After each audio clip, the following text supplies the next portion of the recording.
there is a unique kind of emptiness that follows a great victory. A strange, hollow silence that comes after the applause has faded. It is a profound and often shameful secret of the high achiever.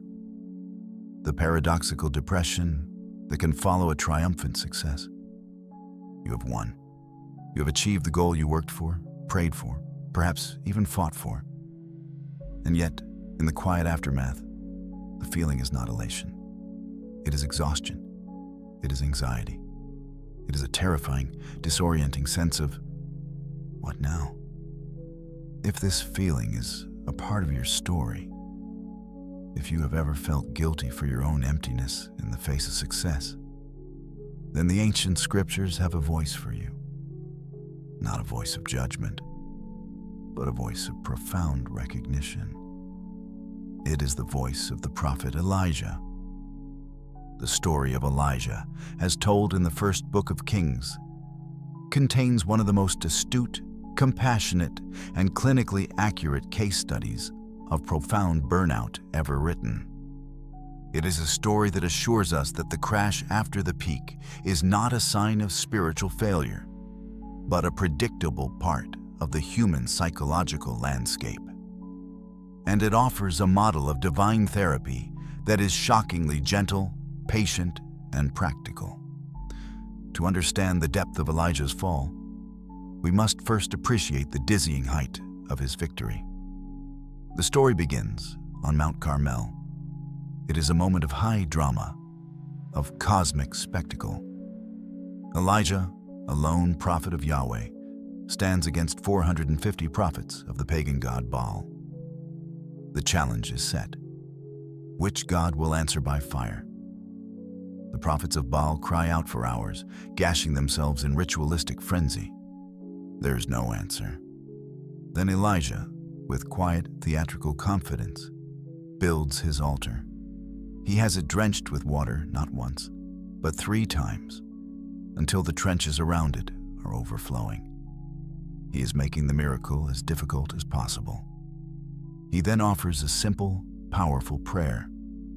And the text says, "The fire of the Lord fell and consumed the burnt offering, and the wood, and the stones, and the dust, and licked up the water that was in the trench."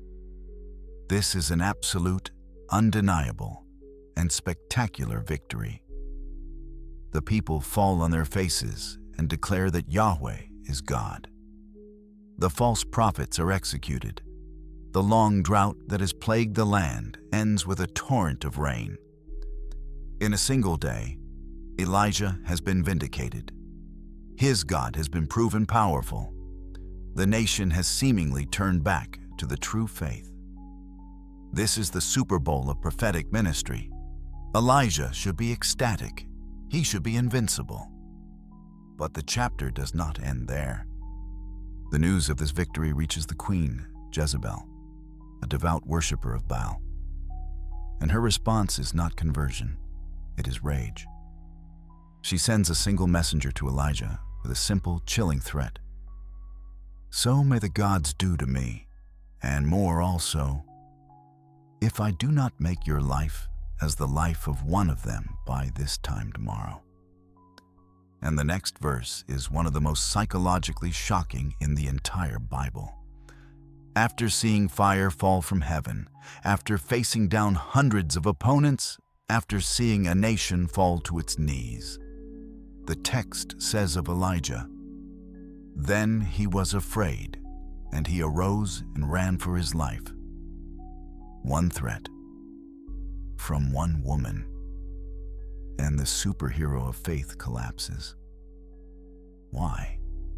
How can a man so full of divine power be so utterly broken by a single threat? This is the central question of the story, and it is the key to understanding the anatomy of burnout. The victory on Mount Carmel was an immense expenditure of spiritual, emotional, and physical energy. Elijah was running on pure adrenaline for days.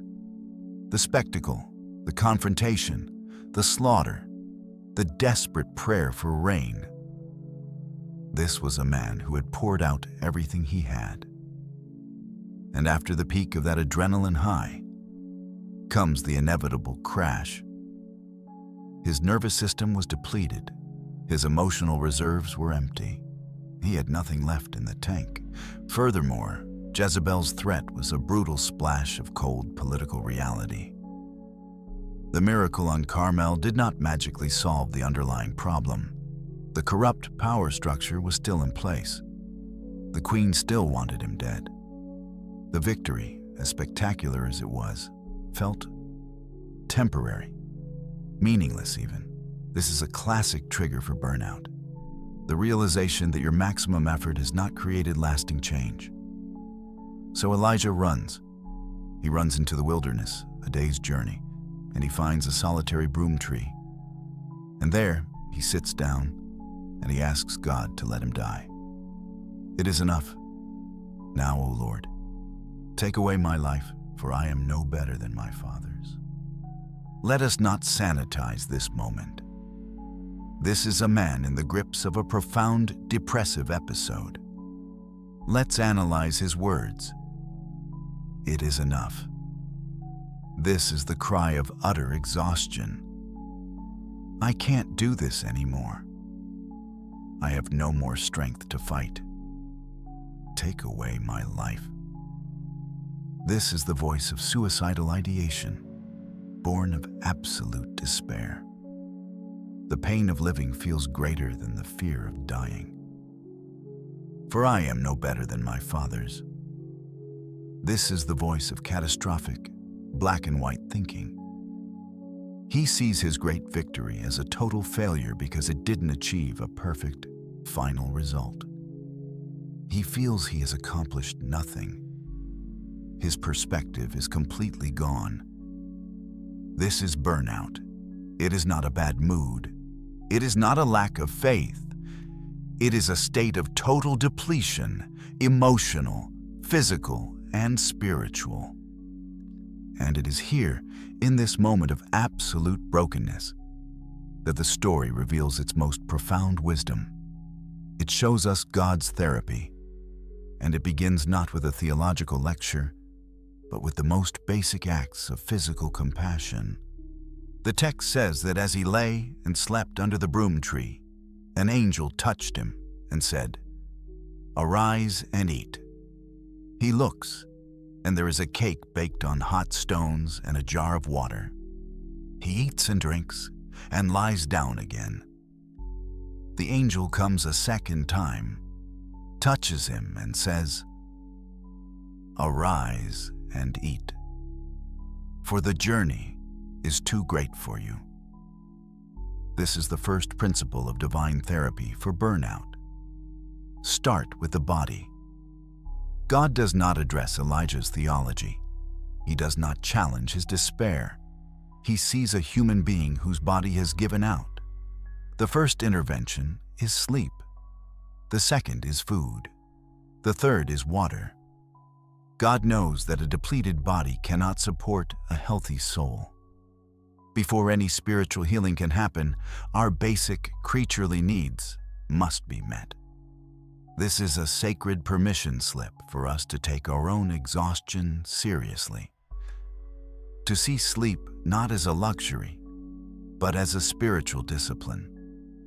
To see nourishment not as an indulgence, but as a prerequisite for resilience.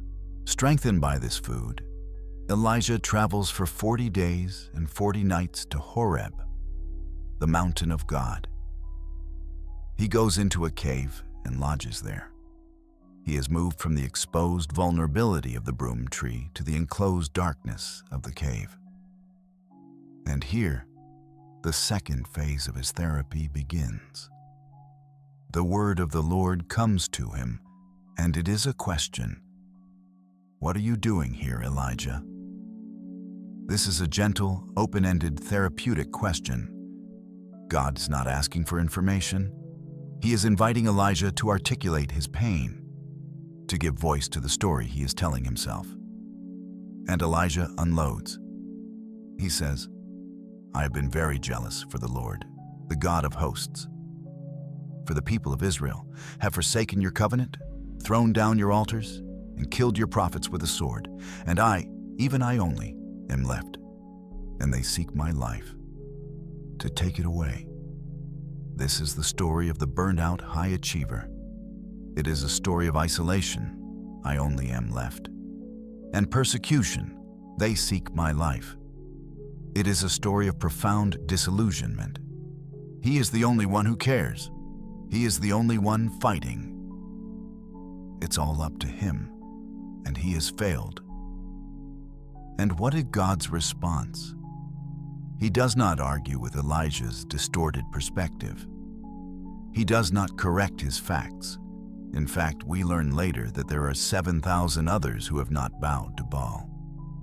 The second principle of divine therapy is this: provide a safe space to vent.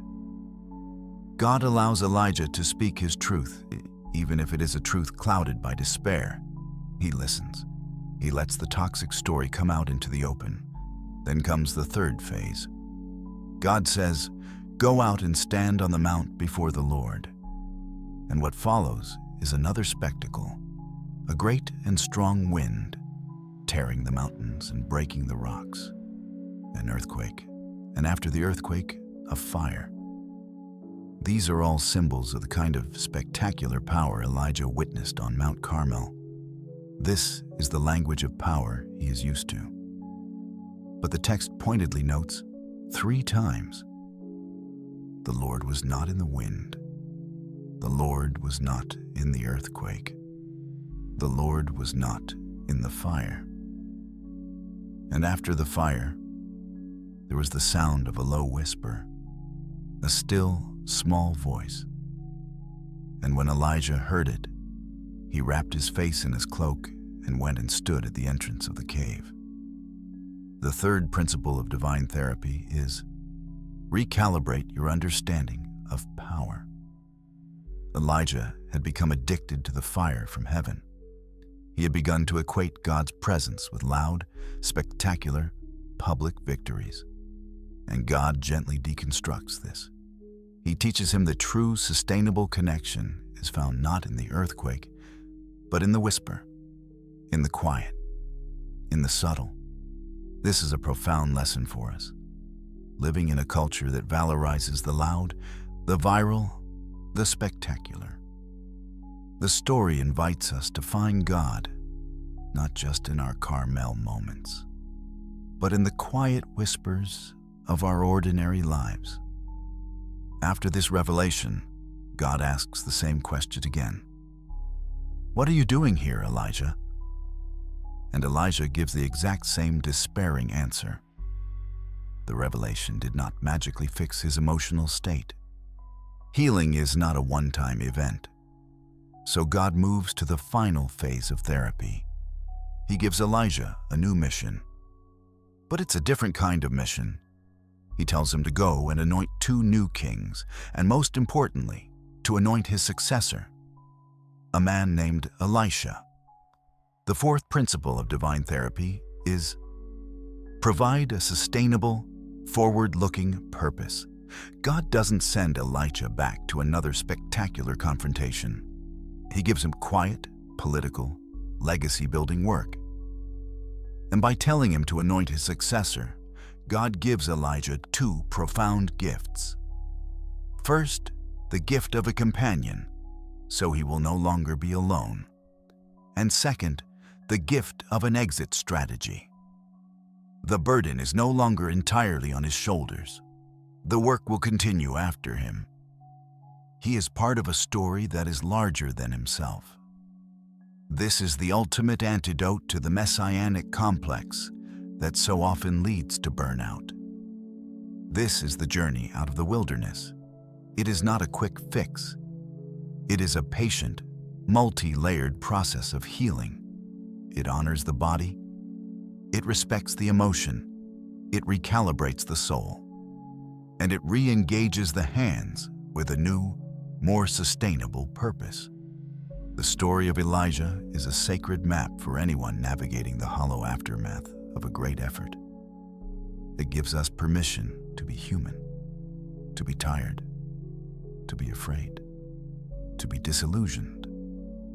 It assures us that our breakdown is not the end of our story. In fact, it is often the necessary prerequisite for a deeper, quieter, and more authentic encounter with the divine and with ourselves. So if you find yourself under a broom tree today, if the victory feels hollow and the future feels terrifying, take heart. The journey to Horeb is long, but it begins with a simple, holy act of self-compassion. The permission to rest, the permission to eat, the permission to be human. For the God who answered by fire on the mountain is also the God who whispers in the cave, and it is in the whisper that we are truly remade.